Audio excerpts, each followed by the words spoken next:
बिस्मिल्लाहिर्रहमानिर्रहीम। अस्सलाम वालेकुम dear students of 9th class. एक और लेक्चर के सिलसिले में आपके सामने हाज़िर हूँ। हमारे ये चैप्टर नंबर 2 जो कि काफ़ी तवील हो गया और अब तकरीबन 1 से 2 टॉपिक और हैं और इसके बाद ये चैप्टर जो है ये इख्तिताम पजीर होगा। जैसे आपको पता है ये हमने जो पुरानी बुक का चैप्टर नंबर 4 था वो तमाम का तमाम चैप्टर नंबर 2 में उसको ज़म कर दिया गया। इस वजह से ये सबक नंबर 2 जो है ये काफ़ी ज़्यादा बड़ा सबक बन गया।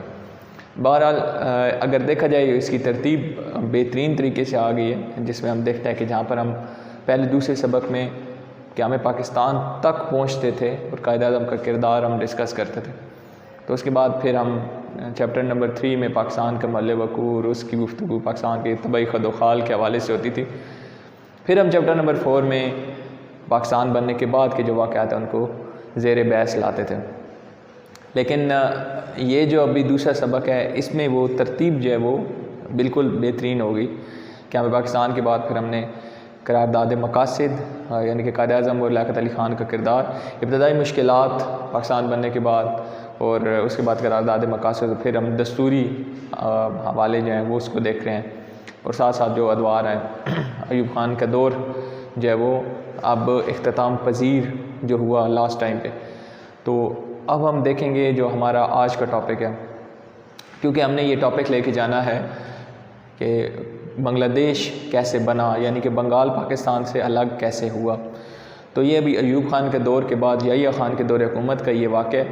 तो अब जैसे आपको नज़र आ रहा है याहिया ख़ान का दौर हुकूमत, तो याहिया ख़ान के दौर हुकूमत के 2 ही बड़े अहम वाक़यात हैं। एक अयूब ख़ान का इस्तीफ़े देने के बाद जो याहिया ख़ान ने हुकूमत संभाली और उसने इलेक्शन करवाए, और फिर उसके नताइज के बाद क्या हुआ जिसकी वजह से बांग्लादेश बन गया। ये 1-2 टॉपिक्स जो हैं इसमें आते हैं।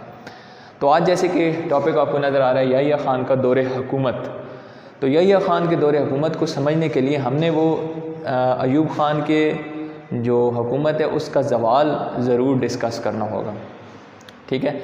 तो उस ज़वाल के लिए हम सबसे पहले जो हेडिंग बनेगी इसकी हेडिंग बन सकती है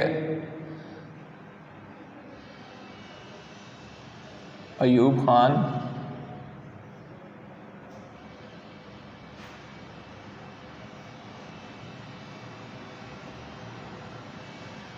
की हुकूमत का ज़वाल।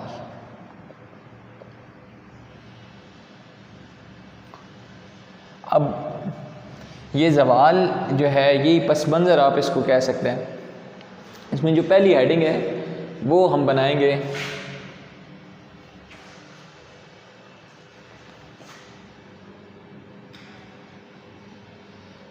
इंतखाबात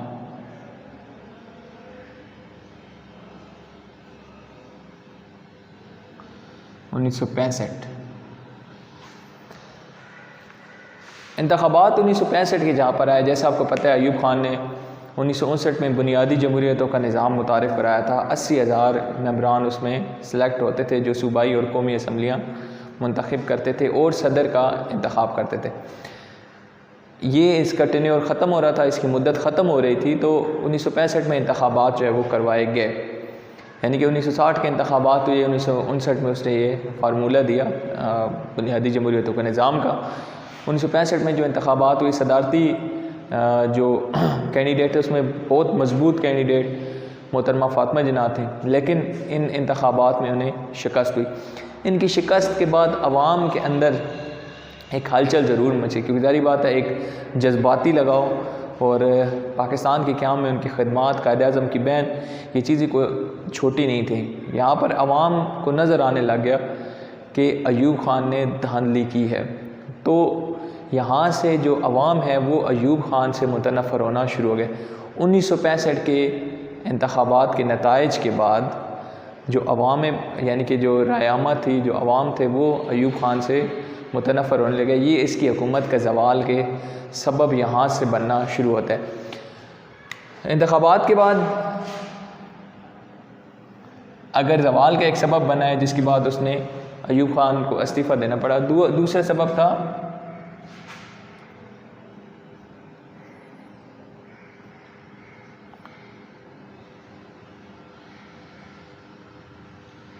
माहिदा ताशकंद।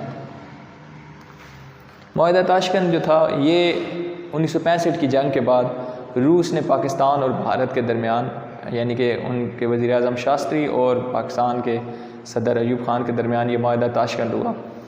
ये माहिदा, इसमें जंगी कैदियों के वापसी और इलाक़ों की वापसी के हवाले से गुफ्तगू की गई। ये तासुर गया आवाम की तरफ कि अयूब ख़ान ने ये माहिदा सही नहीं किया कि पाकिस्तान जो है मज़बूत पोजीशन में कश्मीर का फ़ैसला तक करवा सकता था, लेकिन पाकिस्तान कदमों पर पीछे हट गया। इस माहिदे की वजह से पाकिस्तानी अवाम अयूब ख़ान से मुतनफ़र होना शुरू हो गए। इसके बाद अगला सबब हम देखते हैं,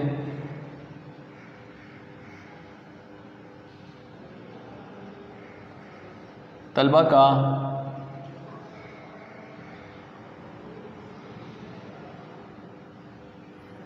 एहतजाज। यूनिवर्सिटीज़ और कॉलेजेस के जो तलबा थे वो अयूब ख़ान के ख़िलाफ़ उन्होंने अपने कॉलेज और यूनिवर्सिटी में एहतजाज करना शुरू कर दिया, यानी कि उसकी पॉलिसियों के ख़िलाफ़ मुल्क में तलबा यूनियंस ने एहतजाज करना शुरू कर दिया। ये अब देखें, ये वजूहात जो थी ये अयूब ख़ान के दौर के ज़वाल को तक़वियत देती चली जा रही थी। तलबा के एहतजाज के बाद जो हमारे पास आ जाता है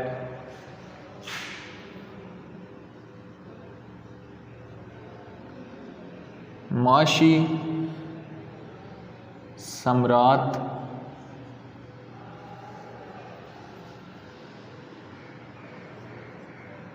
का ना पहुंचना, यानी कि अयूब ख़ान के दौर का जो हमेशा मैं तारीफ़ के तौर पर ही कहता हूँ कि दूसरा 5 साल मंसूबा 1960 से 65 तक का पाकिस्तान की तारीख़ का सबसे कामयाब मंसूबा रहा, जिसमें जो अहदाफ़ रखे गए वो अचीव कर लिए गए, उनको हासिल कर लिया गया। ये माशी सूरत हाल जिसका हम भरपूर तरीके से बात करते हैं और इसको हम कहते हैं कि बड़े ही पाकिस्तान उस टाइम पे तरक्की कर रहा था, लेकिन वो सम्राट अवाम तक नहीं पहुंच रहे थे जो पहुंचने चाहिए थे। तो ये ख़ुद एक अयूब ख़ान की हुकूमत के ज़वाल का सबब बनना शुरू हो गया कि अवाम जो अयूब ख़ान को पसंद करते थे, अब अयूब ख़ान के लिए उनके दिलों में नफ़रत के सिवा कुछ नहीं था। माशी सम्राट का ना पहुंचना, फिर उसके बाद एक और जो वाक़या हुआ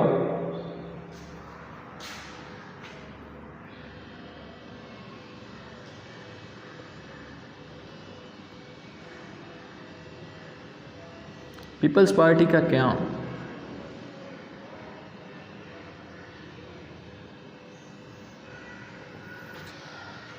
पाकिस्तान के वज़ीर ख़ारजा और अयूब ख़ान के करीबी दोस्त ज़ुल्फ़िकार अली भुट्टो, अब उन्होंने एक इनिशिएटिव लिया, उन्होंने एक कदम उठाया और उन्होंने इस्तीफ़ा देने के बाद वज़ारत ख़ारजा से अपनी एक नई जमात की बुनियाद रखी, जिसका नाम रखा गया पाकिस्तान पीपल्स पार्टी या Peoples Party. Pakistan Peoples Party का क़याम जो है वो अमल में आया। इस पार्टी के क़याम के बाद एक तो नज़र आने लग पड़ा कि हुकूमती हलकों के अंदर भी अयूब ख़ान के लिए बगावत जो है वो उठना शुरू हो चुकी है। वज़ारत ख़ारजा और अयूब ख़ान के करीबी दोस्त हैं जब इस्तीफ़ा दे के अपनी जमात कायम कर ली, तो ये इशारा था कि अब उसकी जमात या उसकी हुकूमत के ऊपर आवाम के साथ साथ उसके साथ के लोगों का भी एतमाद जो है वो ख़त्म होता जा रहा है। ये उसकी ज़वाल का एक बहुत बड़ा सबब बना।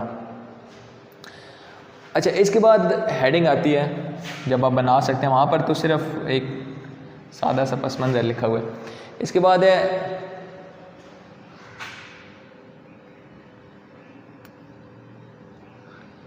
सियासी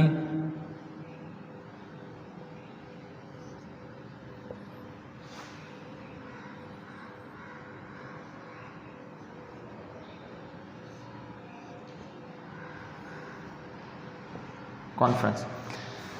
अयूब ख़ान ने बदलते हुए सियासी हालात को देखते हुए, और ये जो ज़ाहिर बात है सियासी जमातें, अवामी राब्ते उनके बहुत मजबूत होते हैं अपने अपने हलकों में, अपने अपने इलाक़ों में, सूबाई सतह पर देखें, हर लिहाज से देखें तो सियासी जमातें जब मुतहद होना और उन्होंने अवामी राब्ते मुहिम के आगाज़ किया और उन्होंने अवामी राब्ता तेज़ कर दिया, तो अयूब ख़ान को नज़र आने लग पड़ा कि उसकी हुकूमत के ऊपर अवाम की जो एतमाद था वो ख़त्म होता जा रहा है। मुल्क में एहतजाज बढ़ते चले जा रहे थे। इस चीज़ के पेश नज़र उसने मार्च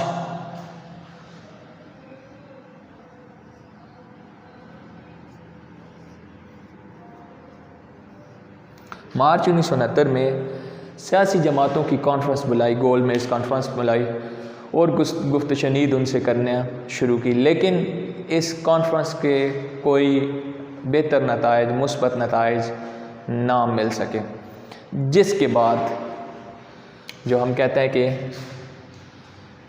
अयूब खान का इस्तीफ़ा, यहाँ पर बात आके ख़त्म होती है।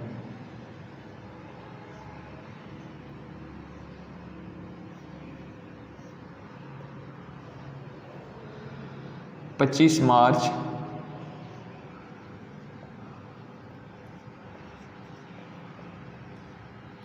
1969 को अयूब खान अपने ओहदे से मुस्ताफ़ी हो जाते हैं। ये दबाव जो था ये इनके ऊपर ऐसा पड़ गया था, तो वो अपने ओहदे से मुस्ताफ़ी हो जाते हैं।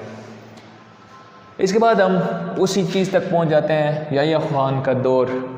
अयूब खान के जाने के बाद याह्या खान हुकूमत संभालते हैं, तो इसकी हेडिंग आप बनाएंगे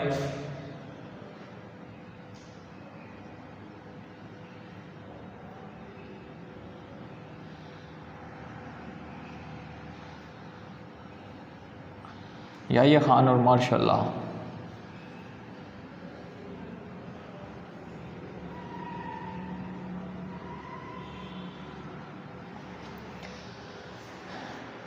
अयूब खान जब वो मुस्ताफ़ी हुए तो याह्या खान ने हुकूमत की बागडोर संभाली, मुल्क की बागडोर संभाली और माशाअल्लाह नाफिज कर दिया 25 मार्च 1969।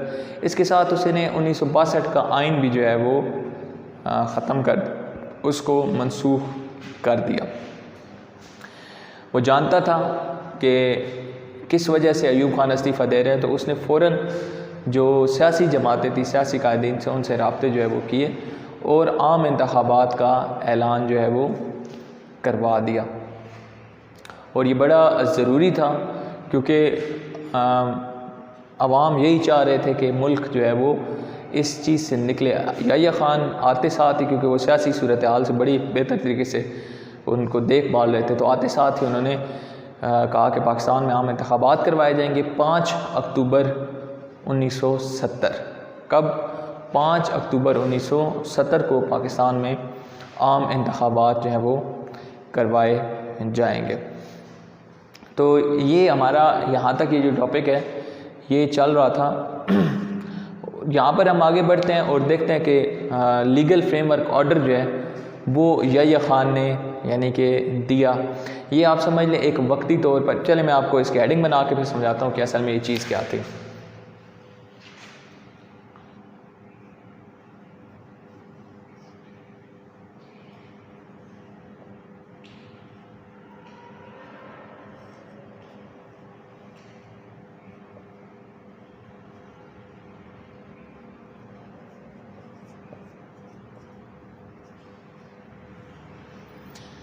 Legal framework order. Yahya Khan ने जब हुकूमत संभाली तो उसने फौरी तौर पर कहा कि अक्टूबर 1970, 5 अक्टूबर 1970 को पाकिस्तान में आम इंतखाबात होंगे। क्या होंगे? आम इंतखाबात होंगे। तब तक क्या बनाया जाएगा?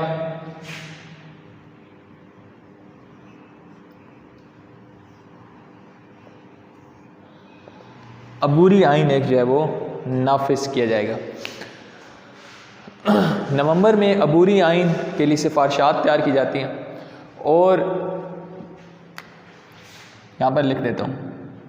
और चलें अबूरी आइन, और मार्च में ये जो ऑर्डर आता है लीगल फ्रेमवर्क ऑर्डर जो था ये आया मार्च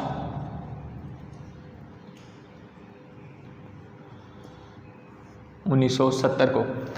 यानी कि सिफारिशात तैयार कर ली गई थी अक्टूबर यानी कि नवंबर 1969 में, और मार्च 1970 में ये ऑर्डर जो है ये आ गया, जिसको हम कहते हैं लीगल फ्रेमवर्क ऑर्डर। ये एक वक्ती तौर का, जिसको हम कहते हैं अबूरी आइन जो है वो था।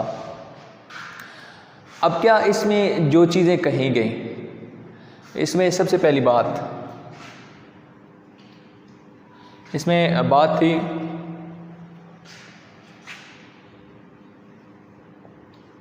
मगरबी यूनिट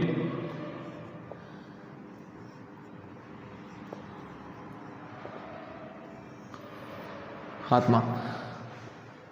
1955 में जब 1954-55 जब ये नई हुकूमत बनी थी, दूसरी दस्तूर साज असम्बली, तो पाकिस्तान के जो 4 सूबे थे इनको जम करके 1 यूनिट बना दिया गया था, यानी कि मगरबी पाकिस्तान और मशरक़ी पाकिस्तान। याहिया खान के लीगल फ्रेमवर्क आर्डर में मगरबी यूनिट जो है इसका ख़ात्मा कर दिया गया और दोबारा 4 सूबे जो हैं ये बना दिया गया। दूसरी बात,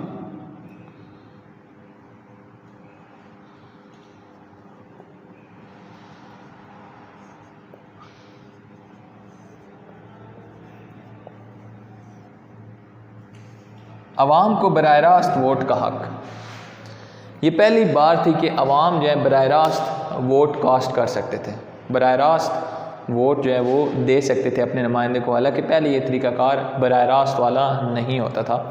पहले यूनियन कौंसिल की सतह पर लोग मुंतखब होते थे, फिर वो एक 4 स्टेप्स थे और उसके बाद हम देखते थे सूबाई असम्बलियाँ और मरकज़ी असम्बली जो थी, कौमी असम्बली, वो बनती थी और उसके साथ सदर पाकिस्तान का भी इंतखाब होता था। लेकिन ये पहली दफ़ा था कि अवाम बराह रास्त अपने नुमाइंदों को वोट करेंगे और जो असम्बलियों में डायरेक्ट जाकर बैठ जाएंगे।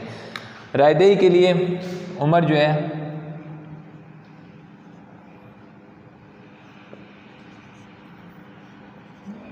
21 साल जो है वो मुकर्रर की गई। कितने साल? 21 साल मुकर्रर की गई।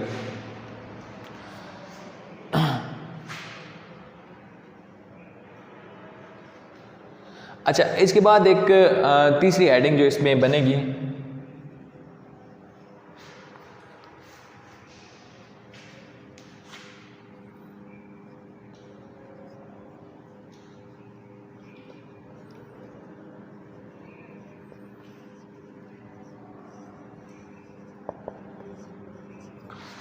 कौमी असम्बली और सूबाई असम्बलियों की नशिस्तें।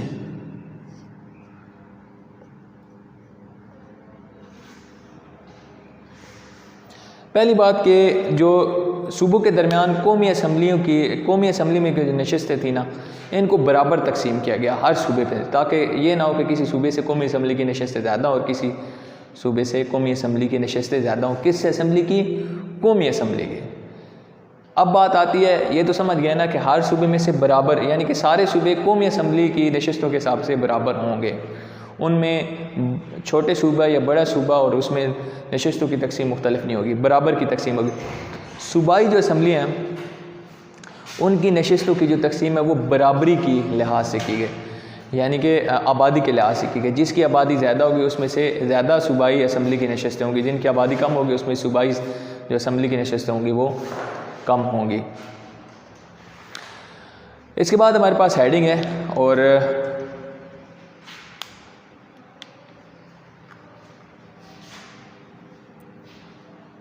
उम्मीदवार की उम्र। इसमें हम 2-3 चीज़ें जो है वो शामिल कर लेते हैं। उम्मीदवार की उम्र जो है वो 25 साल रखी गई। कौमी असम्बली की जो नशिस्तें हैं वो 313 रखी गई। कितनी? 313 नशिस्तें रखी गई, जिसमें से 13 नशिस्तें जो है वो ख़वातीन की थीं और इसके अलावा जनरल नशिस्तें जो थीं जिनके ऊपर मर्द और औरत की तखसीस होती, उस पर भी ख़वातीन जो है वो इलेक्शन लड़ सकती थी। इसके अलावा लीगल फ्रेमवर्क आर्डर में कुछ चीज़ें जो रखी गई उसमें यह था कि एक बात कि अगर 120 दिन के अंदर नई कौमी असम्बली जो है वो आइन नहीं बना सकेगी तो वो असम्बली तोड़ दी जाएगी। कितना टाइम था? 120 दिन का। इसके अलावा हम देखते हैं कि हमारे पास आ जाता है कि लीगल फ्रेमवर्क आर्डर में और क्या क्या चीज़ें शामिल थी। तो लीगल फ्रेमवर्क आर्डर में इन चीज़ों के अलावा शामिल था कि पाकिस्तान का नाम इस्लामी जमहूरियत पाकिस्तान रखा जाएगा। अवाम जो है मुसलमान और इस्लामी नज़रियात के मुताबिक ज़िंदगी गुजार सकें, यानी कि हुकूमत वो माहौल देगी ताकि अवाम जो है वो इस्लाम के मुताबिक ज़िंदगी गुजार सकें, इस्लाम के जो अक़दार हैं उनको फ़रोग़ हासिल हो, ठीक है, बुनियादी हकूक़ हासिल हो, अदलिया जो है इंतज़ामिया से वो अलग हो, ठीक है, उसमें उसको ना रखा जाए। तो ये जो कुछ चीज़ें थीं ये रखी गई लीगल फ्रेमवर्क ऑर्डर में। तो मैं दोबारा से इन चीज़ों का एक दफ़ा से आपको जायज़ा पेश कर देता हूँ। अयूब खान के हुकूमत के ज़वाल, इंतखाबात 1965, फ़ातिमा जिन्ना को शिकस्त, तो वो अवाम में एक नफ़रत का और अयूब खान के ख़िलाफ़ पहलू गया। माहिदा ताशकंद जो था जिसमें फ़ौजों की और इलाक़ों की वापसी थी, उस हवाले से अवामी जो नुक्ता नज़र था वो अयूब खान के ख़िलाफ़ चला गया। तलबा का एहतजाज यूनिवर्सिटी और कॉलेज़ में अयूब खान की पॉलिसीज़ के ख़िलाफ़। माशी सम्राट जो मिलने चाहिए थे अवाम को, वो ना मिल सके अयूब खान की पॉलिसियों की वजह से। पीपल्स पार्टी बन गई। जुल्फ़िकार अली भुट्टो जो बड़ी करीबी दोस्त है अयूब खान के, उन्होंने अपनी पार्टी बना ली, रोटी कपड़ा और मकान का नारा दिया। बेतहाशा लोग जो है ये इस पार्टी को इन्होंने ज्वाइन किया। सियासी कायदीन कॉन्फ्रेंस मुनक्किद करते हैं अयूब खान, लेकिन कोई उसका खातिर खा नतीजा नहीं निकलता। अवाम के दबाव की वजह से वो 25 मार्च 1969 पर इस्तीफ़ा दे जाते हैं। याहिया खान आते हैं और वो फौरी तौर पर कहते हैं कि अवाम की सतह पर इंतखाबात करवाए जाएंगे 5 अक्टूबर को। उस सिलसिले में लीगल फ्रेमवर्क ऑर्डर जो है वो तैयार किया जाता है, जो मार्च 1970 में बनता है। मगरबी यूनिट का खात्मा कर दिया जाता है। अवाम उसमें बराह रास्त वोट दे सकते हैं और उनकी उम्र 21 साल रखी जाती है। कौमी असम्बली हर सूबे की नशस्तें जो होती हैं वो तकसीम बराबर की तकसीम पर होती हैं। आबादी के लिहाज से सूबाई असम्बलियों की नशस्तों की तकसीम की जाती है। उम्मीदवार की उम्र जो है वो 25 साल रखी जाती है। और इसके अलावा कहा जाता है कि 120 दिन के अंदर आइन बनाएगी नई असम्बली। अगर ना बना सकी तो वो असम्बली को तोड़ दिया जाएगा। इसके बाद हम इंतखाबात जो हुए उसका जायज़ा लेंगे और मशरिक़ पाकिस्तान के अलहदगी के असबाब। तो यूँ हमारा जो ये इस सबक जो है ये इख्तिताम पज़ीर होगा। तो आज का टॉपिक यही था। अगले लेक्चर तक के लिए अल्लाह हाफ़िज़।